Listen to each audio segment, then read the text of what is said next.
नमस्कार, आप लाइव बिहार देख रहे हैं। मैं हूं राजमोहन तिवारी।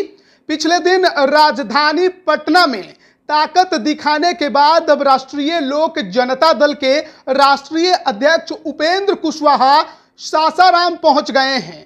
आपको बताएं कि पिछले दिन जिस प्रकार से पटना में उपेंद्र कुशवाहा ने बापू सभागार को भर दिया, एक बड़ा कार्यक्रम सम्राट अशोक जयंती के मौके पर उनके तरफ से किया गया।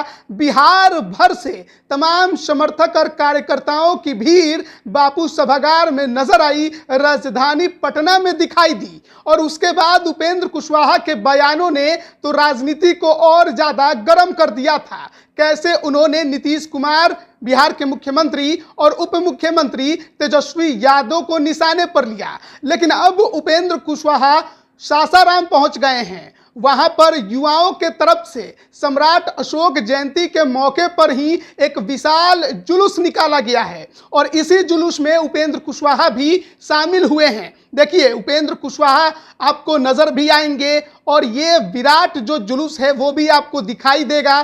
किस प्रकार से जोश से भरे ये तमाम युवा आगे बढ़ते आपको नजर आएंगे। ये कारवां सड़कों पर पूरा आपको दिखाई देगा। सम्राट अशोक की जयंती के मौके पर यह विराट प्रदर्शन रोहतास के सासाराम में देखने को मिल रहा है। याद रखिएगा, अब इस प्रकार के जब प्रदर्शन होते हैं और उसमें कोई नेता शामिल हो तो तैयारी आगे की चलती है। और जिस प्रकार से 2024 लोकसभा चुनाव को लेकर बिहार में जमीन तैयार किया जा रहा है, नेताओं के बयान आ रहे हैं, वो सब कुछ बता रहे हैं कि आगे क्या होने वाला है। और उपेंद्र कुशवाहा की राजनीति की भी बात करें तो सासाराम लोकसभा के बगल वाली सीट यानी कि काराकाट लोकसभा से वो चुनाव लड़ते रहे हैं। 2014 में तो वो उस सीट से सांसद भी बने थे, लेकिन 2019 में जब महागठबंधन में घुसे तो चुनाव वहां भी हार गए और उजियारपुर जो दूसरी सीट थी वहां भी लड़े, वहां भी हार गए। लेकिन उसके बाद जनता दल यूनाइटेड में शामिल हुए। फिर जिस प्रकार से नीतीश कुमार ने तेजस्वी यादव को कमान देने का ऐलान कर दिया, उसका विरोध करके खुद की नई पार्टी पिछले महीने ही बनाई। और अब जिस प्रकार से पूरा बिहार घूमकर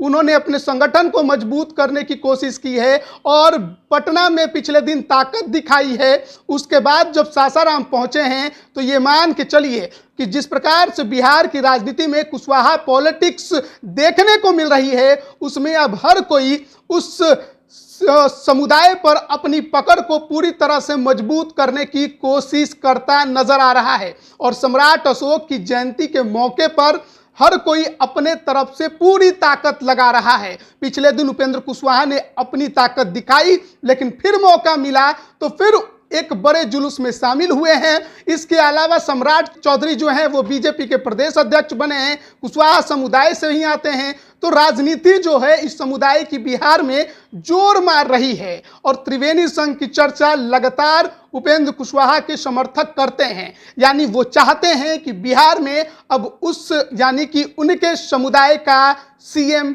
दिखाई दे। कौन होगा ये तो वक्त बताएगा, लेकिन राजनीति ने जिस प्रकार से बिहार में करवट ली है, नीतीश कुमार के सामने भी बड़ी चुनौती, तेजस्वी यादव के सामने भी बड़ी चुनौती उभर कर उपेंद्र कुशवाहा दिखाई दे रहे हैं। अब देखिए आगामी 24 की तैयारी कैसे होती है और फिर 25 की बारी कैसे आती है। बने रहिए लाइव बिहार के साथ। आप सभी का बहुत बहुत धन्यवाद। लाइव बिहार यूट्यूब पर सब्सक्राइब और फेसबुक पर लाइक जरूर करें।